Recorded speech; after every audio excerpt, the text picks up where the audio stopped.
Malamangan niya, Mr. Maravillas, katakot-takot na naman na piatos.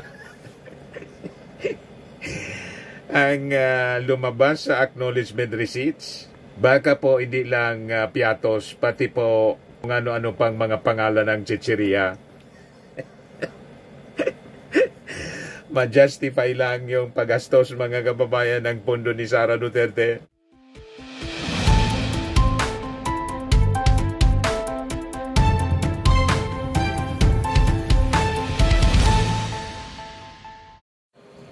Hello po mga kababayan, si Dante Maravillas. Masaya ngayon si Sara Duterte mga kababayan. Makita niya Mr. Maravillas, makakaupo na. Hindi pa. Malabo, baka kahit tumakbo siyang presidente sa 2028, hindi siya makaupo. Lagi lang nakatayo. Masaya si Sara kasi wala nang tanong-tanong. Approve in just 5 minutes. Or less than 5 minutes yung kanyang budget. 889 million budget. Inapprove na ng Senado mga kababayan kanina. Ayan. OBP's budget approved in less than 5 minutes. No question asked. The proposed 2026 budget of the Office of the Vice President breezed through the Senate's plenary on Thursday, gaining approval in only a matter of less than 5 minutes. The proposed 2026 budget of OVP amounts to 889 million pesos. Wala nang tanong-tanong po. Approve agad. Approve without thinking. Malamangan niya, Mr. Maravillas, katakot-takot na naman na piatos. Ang lumabas sa acknowledgement receipts, baka po hindi lang piatos, pati po kung ano-ano pang mga pangalan ng chichirya. Ma-justify lang yung paggastos mga kababayan ng pondo ni Sara Duterte. Ayan. Ngiting tagumpay po. Si Amy Marcos kawawa kasi hindi man siya kukuhanin na vice presidente ni Sara. Tinaya na niya yung lahat kay Sara Duterte. Pagkatapos ang pinofloat mga kababayan ng mga supporters ni Sara na katandem si Marcoleta. Tapos si Amy Marcos mga kababayan. Yan post ito ni Amy Marcos 3 hours ago. No question asked. Approve agad. Congrats OBP. Sabi ni Alvin Tong, next time i-target nyo world record, approve in just 30 seconds. Sabi ni Alvin Cofreros, does this mean more travel to come in 2026? Sabi ni Pinpoint, lustaya na. Sabi ni Mayet Absalon, sarap buhay. Sabi ni Derek Crane, may pang-travel na naman around the world. Na uli, don't do it in dice. It's a trap. Try mo lang lustayin uli. Sabi ni Martin Anthony Nalos, ubos yan kay Inday Lustay in less than 5 minutes din.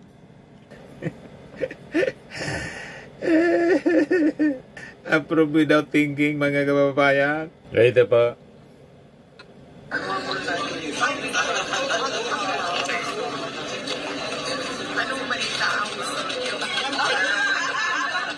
Masaya sila.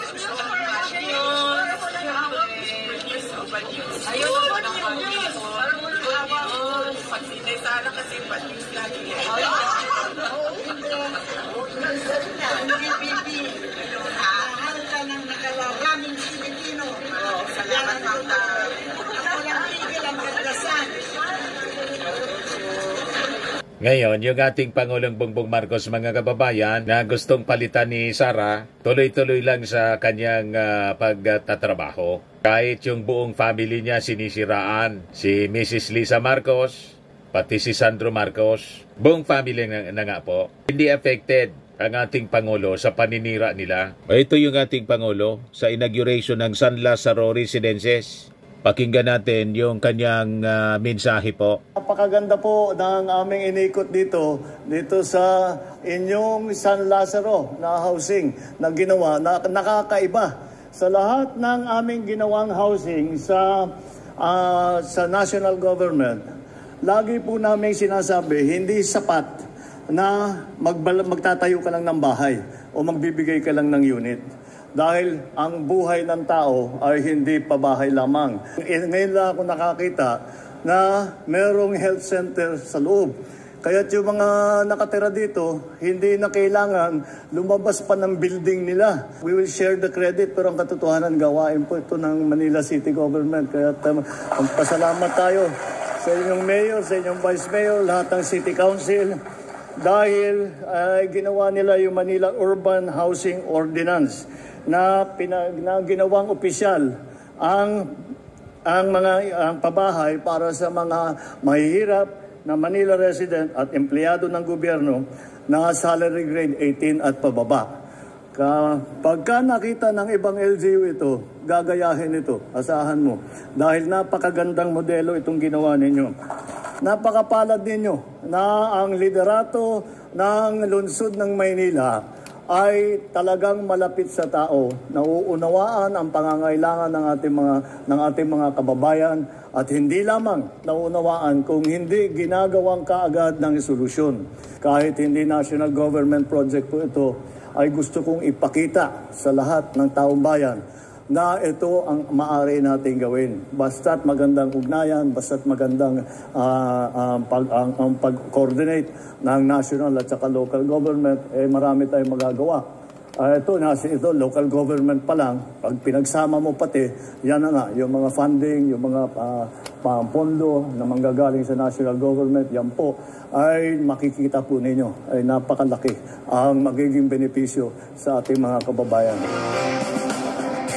Di ba, mga kababayan, tuwang-tuwa yung ating Pangulo kasi nandyan ang close collaboration ng national government at ng LGU. Yan, San Lazaro residences, vertical housing, kompleto po siya sa amenities. Condominium po. Ganyan din yung mga pabahay ng ating Pangulong Bongbong. Kondo, tipid sa space, mga kababayan. Ito naman yung pagbisita ng ating Pangulo sa President Corazon C. Aquino General Hospital.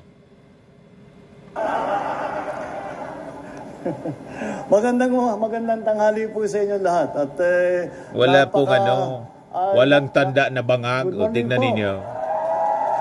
May ganyan pong bangag, adik.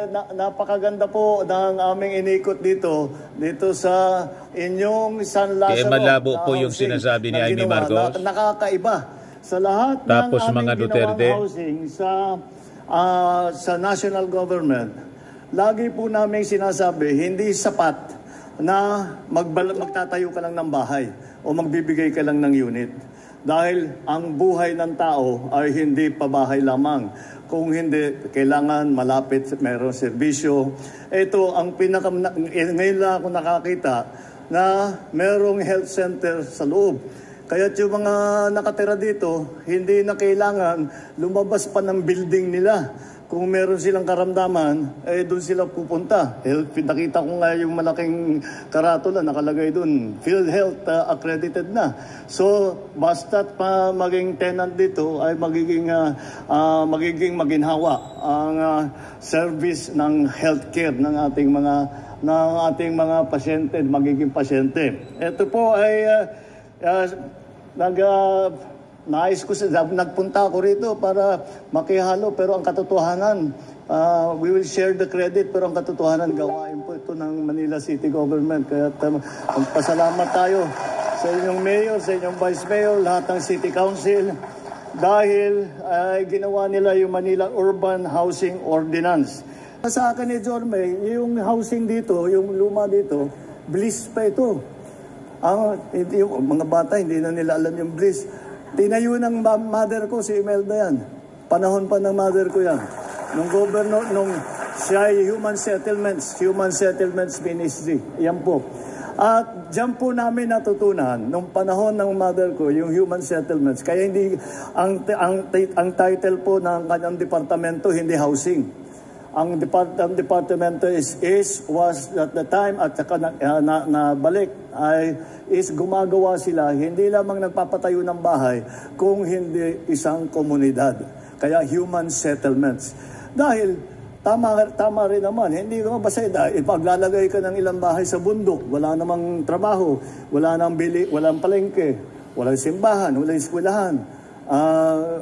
Mahirap, walang pupunta ron, walang titira doon. Kaya ganitong housing na ito, ganun din ang pag-iisip na kumpleto na. It is not just a unit, kung hindi ito ay isa pa rin ay kasama sa community. Binubuo ang isang community. Ginawa ngayon dito sa Maynila, binuo yung isang community dito sa isang building. Kaya congratulations sa lungsod ng Maynila. Congratulations sa lahat ng magiging beneficiary dito sa magandang programa, magandang proyekto na ito. Maraming salamat po sa inyo. Magandang tanghali. At saka pwede na yata. Merry Christmas na po. Merry Christmas. Tingnan naman ninyo yung ating Pangulo. Tuwang-tuwa siya. Makisalamuha sa mga bata. Oh. Nagtatalon-talon. Mga kababayan, yung mga bata. At takot-takot na naman na selfie. Yung mga tao. Ayan, oh. President Corazon Aquino General Hospital. Kahit kalaban sa politika po. Ayan, oh.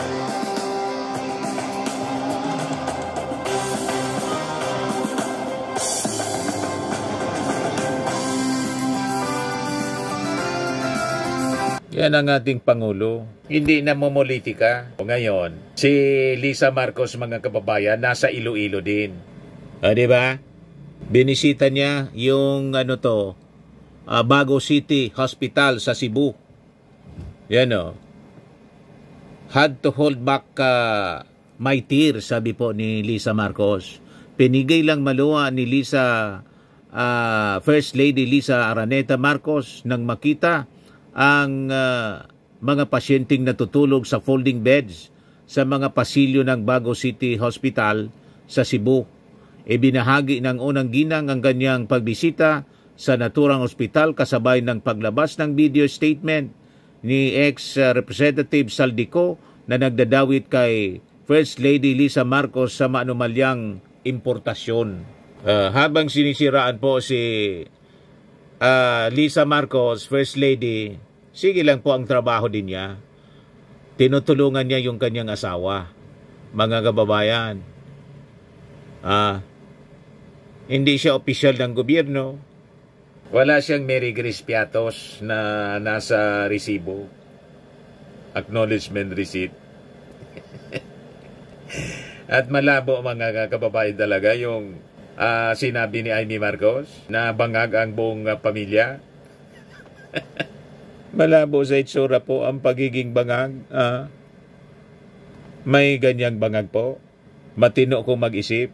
Ito pa, sabi rito sa report ng GMA, Lisa Marcos, instead of theatrics, I focus on teaching future lawyers. Maging professor of law, mga kababayan, si Lisa Marcos kung nag-cocaine. May ganon. And sabi ni Lisa Marcos, she prefers to focus on teaching future legal counsels about truth in the law. While some may choose theatrics, I'd rather focus on teaching future lawyers how the law truly works, where truth is the standard and proof is the language we live by.